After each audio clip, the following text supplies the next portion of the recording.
Thank you, Brad. Today marks the first day of Black History Month in Toronto. This is an important month for many of our residents. In fact, it's an important month for all Toronto residents as we continue to address some very serious issues in our city. In the immediate short term, we continue to manage the pandemic and in particular to address issues of equity and the extraordinary impact that COVID-19 has had on a number of communities within our city, including the Black community. In that regard, we will be bringing forward later this week a series of initiatives meant specifically to provide supports to the Black community in Toronto so as to help the members of that community to fight off the virus, its effects on them, and to try to address some of the root causes for the extraordinary impact on them, as well as addressing the issue of the vaccine soon to be made available to them. The Black History Month itself is a month spent celebrating and recognizing the many achievements of Black Torontonians and Canadians. The Black communities in our city have played a big role in building up the city and have created big moments in our city's history.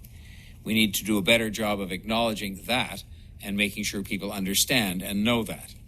This month presents us with a learning opportunity, an opportunity to be better allies and demand for better. This past year has been a turning point in the fight against anti-Black racism.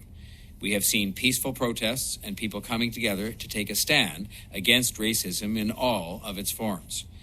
The fight against anti-Black racism is vital, now more than ever, as we continue to battle the ongoing pandemic, which has brought into even starker relief social inequities and social economic inequities within our city. These are impacting our Black residents disproportionately. This is unacceptable, and we need to do better. And we are working hard to address it.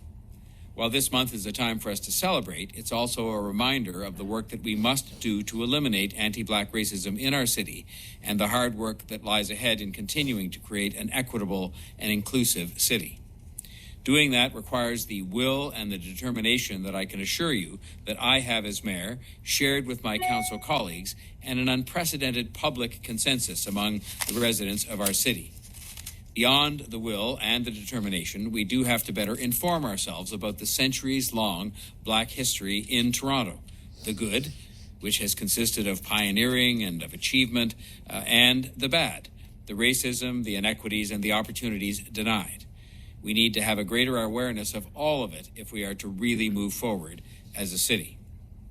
As with many other annual events and days of recognition over the past year, the city's had to find ways to celebrate Black History Month virtually. The city has created some great online content that can be viewed at any time by anyone. This year, to commemorate Black History Month, the city's Confronting Anti-Black Racism Unit will use their Twitter account to highlight the great work being done by some community-based agencies and groups that the city has partnered with to support the Black communities in need throughout this pandemic. The work of these community-based agencies and groups and others has been critical in helping the city to support some of its most vulnerable residents. We also have our newly launched Awakenings program, a series of art projects by Black, Indigenous, and artists of color within Toronto history museums.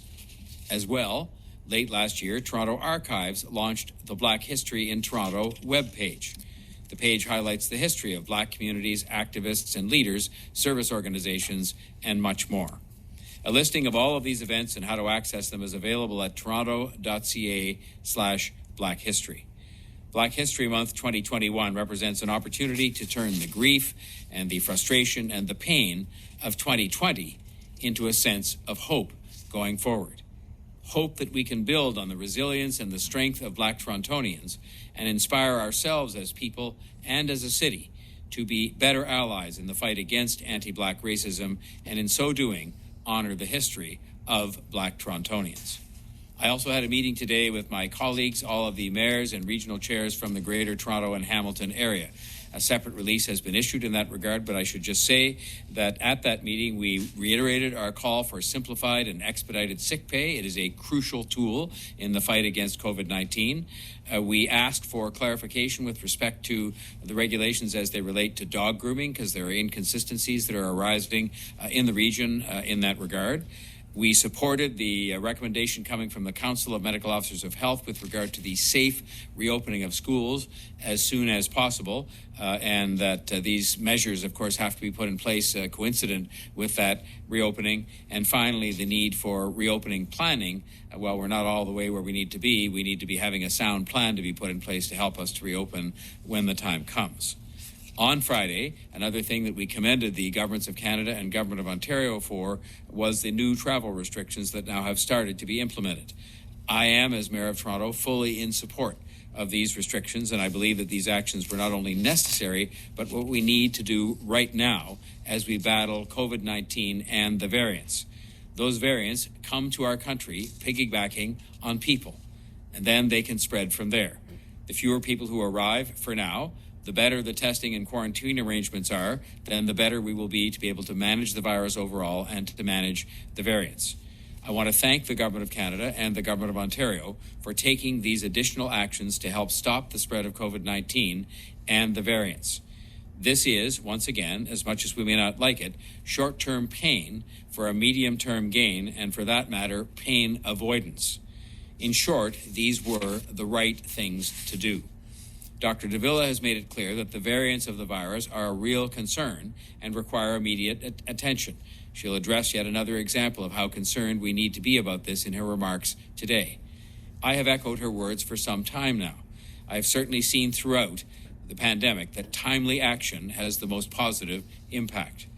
We are making progress, and I am grateful as Mayor to our medical advisors, our healthcare workers, and individual Torontonians for the fact that we are making progress, because everybody's been a part of that. Together with the vaccines, these are reasons for hope. But let's put the progress and the hope into perspective.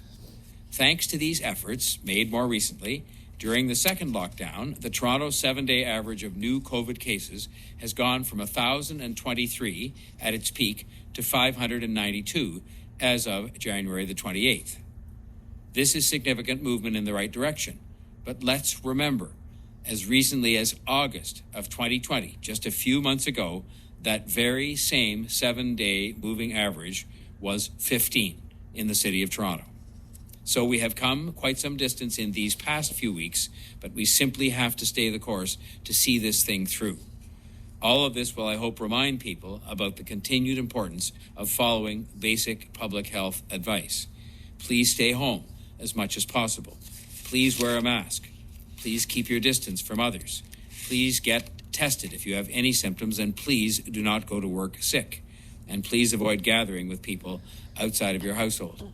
I did have a moment to comment this morning when I was watching television and saw the headlights coming down the Don Valley Parkway from the north into the city. And it did strike me to wonder, did all those people really have to come to work today? There are people who have to, but there are many other people who are supposed to have been asked by their employers not to come to work, and I hope people will remind themselves of that. And please stay home if you possibly can. And employers, please remind your employees they can and should stay home if they possibly can. I would now like to ask Dr. de Villa to provide her report for today. Thank you, Mayor Tory, and good afternoon. Today, I'm reporting 961 cases of COVID-19. 397 people are in hospital, and 105 are in the ICU. I regret to tell you that 18 people have died. The case counts today are higher as a consequence of adjustments due to the transition to the Provincial Information System for Case and Contact Management, which we announced last week. The change will bring Toronto Public Health into the same data reporting system as all other public health units. That work began over the weekend and is advancing steadily. All our other activity is proceeding as usual. As I indicated last week, the full suite of data we typically provide will be reduced this week. Toronto Public Health will continue to provide the new cases over the previous day, as well as total cumulative cases, new hospitalizations since the previous day, ICU admissions, intubations, deaths since the previous day, and cumulative deaths. The data migration from one system to another is complete. We are now in the phase of quality controls, which may require adjustments to figures as that work is finalized. Also, today we have just issued a media release with regard to an outbreak in Toronto seeming to involve the B117 variant. The outbreak occurred at Belmont Meats, a meat production facility here in Toronto. Currently, there are 78 confirmed COVID-19 cases linked to this outbreak. Of these confirmed cases, 2 have screened positive for the B117 variant and will undergo further testing to confirm these are variants of concern and the type. Toronto Public Health has communicated to advise cases and contacts that the variant has been identified in this outbreak. COVID-19 variants have been with us throughout the pandemic. This is not to minimize the concerns about the 3 variants that have been talked about so much recently. What is believed about the known variants of concern now is that they are more transmissible. They may be able to make some people sicker. They may be able to reinfect people who've had COVID-19 and recovered. And finally, that the vaccines developed seem able to produce an immune response despite the variants, although sometimes at lower levels. We should make decisions for ourselves on this basis for our own self-protection. While variants in viruses do emerge regularly, with respect to COVID-19, modeling and declining case rates in other parts of the world suggests strategies that create distance and limit interaction are still successful, even where the variants are present. Certainly, the trend in cases in Toronto says the measures we're taking are working, both the measures put in place by the province and the measures we take as individuals. The non-identifying cell phone data we are able to access demonstrates this. The figures we have for mid-January indicate 81% of device time at home. That's almost as high as last spring. That time at home, time apart, is exactly what we need to sustain the indicators we're seeing. It is good news, but the work is far from done. And as we see today, the stakes are high. We need to keep at it to minimize the risk we wind up back where we started. The Centre for Disease Modeling at York University shows that if transmission of COVID-19 increased by 20%, we would expect 3 times more cumulative deaths by May compared to the number if transmission stayed at the levels we saw last week. If transmission were to continue to decrease even more, we could expect to cut the total number of deaths almost in half. This underscores the importance of distance in every respect. To mutate, viruses have to replicate. To replicate, viruses need human cells. So our job is not to give it to them. More than ever, stay home and stay apart as much as you can.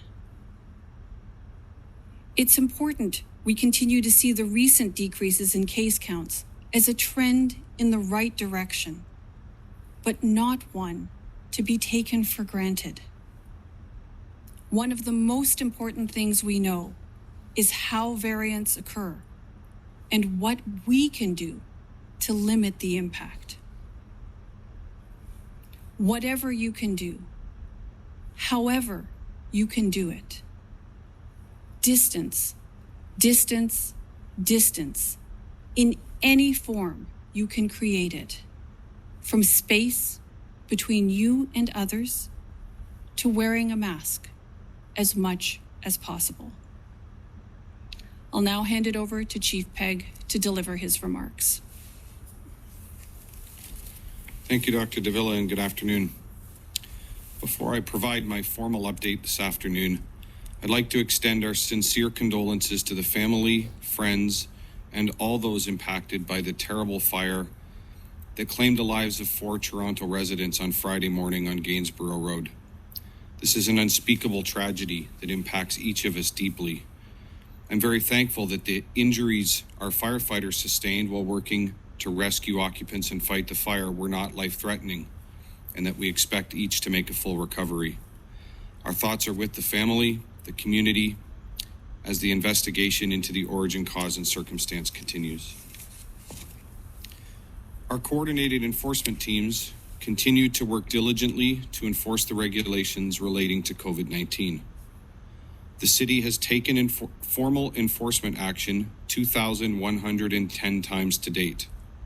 This weekend, our enforcement officers continued to monitor compliance with the Reopening Ontario Act. As a result, 3 charges were laid and 10 notices were issued against the owners and operators of a video store and a restaurant. Our officers also proactively inspected 138 bars and restaurants, with 1 charge being laid, resulting in a 99% compliance rate. I want to thank the vast majority of residents and businesses who continue to help stop the spread of COVID-19 in our city by complying with the public health restrictions and regulations. Over the course of the weekend, 47 charges were laid as a result of the investigation of complaints relating to large gatherings on private property and in private residences. This weekend, Toronto Police also responded to protests and rallies and issued a total of 2 criminal code charges as a result. I'd like to extend my thanks to each of our enforcement officers who do their best to meet the challenges associated with COVID-19 regulations each day. Finally, I would like to bring an important safety concern to your attention this afternoon. Outdoor skating is a favorite Toronto pastime, but skating on natural and man-made bodies of water, such as ponds and stormwater ponds, is very dangerous and is therefore prohibited in Toronto, with the exception of on Grenadier Pond. Grenadier Pond is the only natural pond in Toronto where the City of Toronto tests the ice thickness. A flag at Grenadier Pond indicates when the pond is not safe for skating. When that is the case, a red flag is posted, alerting potential users to the dangers of thin ice. When the ice on Grenadier Pond may be used at your own risk, a yellow flag is posted. Currently, Grenadier Pond is unsafe for skating, and the corresponding red flag is posted. Other natural and man-made bodies of water are not safe for skating, hockey, sledding, or any form of recreational activity because the ice that forms on these bodies of water is unpredictable, unstable, and often dangerous.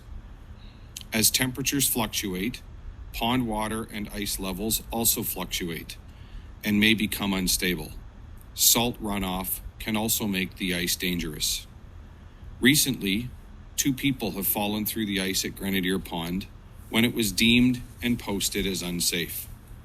Fortunately, our first responders were able to successfully rescue and assist both back to shore, where they were treated by paramedics. This is a successful outcome to an immediately life-threatening situation. We are also hearing reports of warning and danger signs on ponds being removed, which is extremely dangerous for any unsuspecting skaters. The city has more than 50 artificial ice rinks across the city where people can get out and skate safely. As someone who has been personally involved in numerous ice and water rescues over the years, I implore you to stay off unverified natural ice and stick to the safety of our network of artificial ice rinks. Thank you.